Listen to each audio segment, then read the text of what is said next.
Bonsoir les gars, j'espère que vous allez bien, j'espère que vous avez passé une très bonne journée, j'espère également que la semaine s'est très bien passée. Je peux imaginer que sur le plan sportif, pour nous les fans de Barcelone, la semaine s'est très bien passée. Parce que d'un côté, le FC Barcelone a enchaîné sa 4e victoire de rang en Champions League dans ce nouveau format très serré. Le FC Barcelone s'est imposé par un score de 3-0 au stade de Montjuïc mardi soir 21h. Les hommes d'Hansi Flick ont livré une prestation très remarquable dans une rencontre où on a dominé de bout en bout notre adversaire à qui on a dicté également le jeu et le rythme. C'est donc par un score de 3-0 que le FC Barcelone s'est imposé mardi soir, ce qui permet donc au FC Barcelone de se retrouver à ce jour 3e sur 36.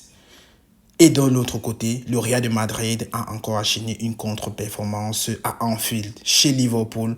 Ils se sont inclinés et par un score de 2-0, ils se retrouvent donc très probablement dans une position de comment on appelle ça, dans une position de barragiste et donc nous pour les Barcelonais ça fait tellement plaisir. Alors ce soir les gars, avant de commencer cet épisode d'avant-match, j'aimerais vous remercier pour vos différentes réactions dans les précédentes vidéos. Merci beaucoup, ça fait tellement plaisir que vous soyez assez interagissants. Merci pour vos likes, merci pour vos partages, merci pour vos commentaires. Les gars, ça fait plaisir, ça permet de mieux référencer la chaîne, d'une part, et ça permet également, par ricochet, de pouvoir agrandir la communauté. Ce serait bien qu'on soit assez nombreux. Donc, je vous encourage de cet élan de continuer à laisser des commentaires, liker, à vous abonner surtout, le plus important, l'abonnement pour qu'on soit nombreux. Merci les gars, je répondrai à vos commentaires. Alors ce soir, on se retrouve pour un nouvel épisode d'avant-match, oui, un épisode très spécial. Pourquoi spécial? Parce qu'on se rappelle que le 29 novembre 1899, le Football Club de Barcelone fut créé, oui, du père fondateur Hans Maximiliano Gamper Essig. Les gars, c'était ce jour. On a donc aujourd'hui 125 années, les gars, ce club qui nous remplit tellement de bonnes émotions et qui nous permet de vivre la passion de ce merveilleux sport qu'est le football. Alors les gars, on se retrouve aujourd'hui pour un nouvel épisode d'avant-match. Oui, le FC Barcelone a joué mardi soir, mais enchaîne déjà encore ce samedi 14h au stade de Montjuïc. Ça sera donc une occasion pour Hansi Flick et ses hommes de pouvoir casser la dynamique en Liga parce qu'on est sûr une défaite et un match nul. Alors, dans cette vidéo, on va commencer par un tour d'actualité, le chaud bouillant. Et par la suite, je vais vous livrer ma composition probable. Et ensuite, je vais donner mon pronostic. Et j'attends massivement, je dis massivement vos réactions, vos likes, vos partages et également en fait, vos opinions, je dirais. Donc, comme tour d'actualité, on va commencer par l'actualité la plus importante, les 125 ans du FC Barcelone. Oui, les gars, comme je le disais en préambule, le FC Barcelone totalise aujourd'hui 125 années du père fondateur, de l'ingéniosité du père fondateur Hans Maximiliano Gamper. Pour petite information, c'était un Suisse parti de Wittenthur à Suisse. Les gars, c'est d'ailleurs lui qui fut l'une des personnes qui ont développé, qui ont œuvré, lutté massivement pour le développement du football en région Catalogne. Je vous assure, il est arrivé en Catalogne le 22 novembre 1892. Donc, c'est de haute lutte que ce sport, football, fut reconnu par le gouvernement central espagnol. C'est eux parce que à cette époque, le football était encore reconnu comme une activité prestigieuse réservée à la classe bourgeoise. C'est donc eux qui ont œuvré pour que ce sport soit démocratisé et soit réservé à toutes les classes sociales. C'était dans un jour comme celui-ci que le football club du FC Barcelone fut créé. On continue avec sur la même lancée de l'actualité. Lionel Messi qui a donc tenu à féliciter le FC Barcelone en disant félicitations au FC Barcelone pour les 125 quand l'existence, c'est une grande fierté pour moi d'avoir fait partie de ce sport, de ce club et d'être fan. Lui qui est actuellement à l'Inter Miami, il a continué en disant j'ai grandi à la Masia depuis l'âge de 13 ans avec les valeurs qu'ils m'ont enseignées. Mon expérience là-bas a été cruciale car elle m'a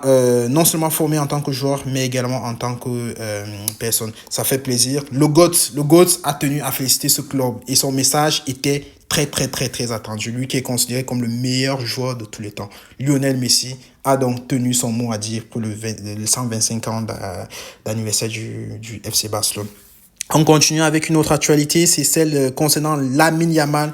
Oui, Lamine Yamal, après France Football et son ballon d'or, c'était à la FIFA et son trophée de best qui a publié ces différents nominés, parmi lesquels Lamine Yamal a été désigné Golden Ball sans appel et sans concurrence aucune.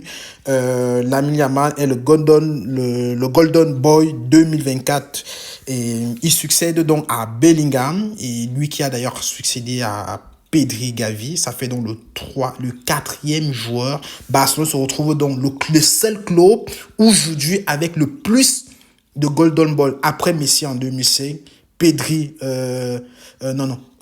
Gavi en 2021, Pedri en 2022 et 2024, c'est Lamine Yamal. De ces 4 joueurs du FC Barcelone qui ont été Golden Ball, 3 sont de la Masia. C'est dit donc à quel point ce club, ce centre de formation est meilleur et prestigieux dans le monde entier. On continue avec d'autres informations, celles qui concernent l'arbitre de la rencontre de demain, qui n'est autre que Cordero Vega est donc un arbitre d'élite qui a été promu cette année en division principale, en la Liga. Il était l'année passée en Liga Santander et donc va officier le match de demain. Lui qui est d'ailleurs reconnu pour être assez rigoureux et avoir souvent des décisions assez controversées. Et donc, on continue avec une autre actualité, celle concernant Aroro, il est dit, sa date de retour est déjà connue. Il sera donc dans le groupe pour la rencontre de la 6e journée de Champions League. Nous qui serons en déplacement à Dortmund, Iduna Park. Aroro devrait figurer dans le groupe de Hansi Flick. Lui qui est blessé depuis le 15 juillet, il a donc marqué 24 rencontres du FC Barcelone et a été absent pendant 142 jours. Rappelons qu'il a été blessé pour au ischio-jambière. Excusez pour l'erreur d'orthographe. Et on continue avec une autre actualité, celle qui concerne notre taulier de la défense, Inigo Martinez, selon les récentes informations, les coulisses du club, il serait actuellement, il ressentirait quelques pépins physiques. On parle de douleur musculaire. Connaissant dans l'état d'esprit de Hansi Flick, il ne va prendre aucun risque. Ça sera risque zéro. Certainement demain, très très sûr. On est certain qu'il ne sera pas disponible. Lui qui constitue la paire centrale en défense d'Hansi Flick, l'un des hommes forts, grâce à qui d'ailleurs la défense du FC Barcelone enchaîne des performances très très très remarquables. Alors, on continue également, contrairement à Inigo Martinez, ça sera donc le grand retour de Lamine Yamal. Lamine Yamal et Ferran Torres seraient donc dans le groupe. Les vidéos d'entraînement de cette semaine montrent Lamine Yamal et Ferran Torres réaliser la séance d'entraînement de groupe sans aucune restriction. Ils devraient donc être demain présents dans le groupe contre Las Palmas. L'autre actualité concerne Frenkie de Jong. Frenkie de Jong, selon les dernières informations, on nous apprend il serait l'information concernant le renouvellement de son contrat proposé par le FC Barcelone. Ce contrat qui lui avait été proposé il y a de cela quelques mois, ce contrat a donc expiré. Et le club actuellement serait donc en train de réétudier une nouvelle offre qui va bien sûr tenir compte de sa situation actuelle et de ses performances sous les ordres d'Hansi Flick. Et c'est tout comme actualité. Maintenant, on va passer à l'avant-match. Les gars, après la victoire en Champions League mardi soir, le FC Barcelone se retrouve donc déjà encore à jouer. On enchaîne tout de suite, mais ça sera à domicile demain contre Las Palmas, 14h, les gars. Las Palmas aujourd'hui est sur une dynamique assez... ils sont 17e du classement et seraient donc sur une dynamique assez en dents de scie, si on peut le qualifier ainsi. Lors de leur dernier match, ils ont d'ailleurs perdu, ils étaient contre Mallorca. Et par contre, ils ont gagné contre Vallecano, 3-1. Ils ont perdu contre Atlético de Madrid et ils ont gagné, par contre, Girona. Ils ont gagné également Valence et ils ont fait match nul contre Betis. On rencontre donc le 17e de la Liga de cette saison, après 14 journées.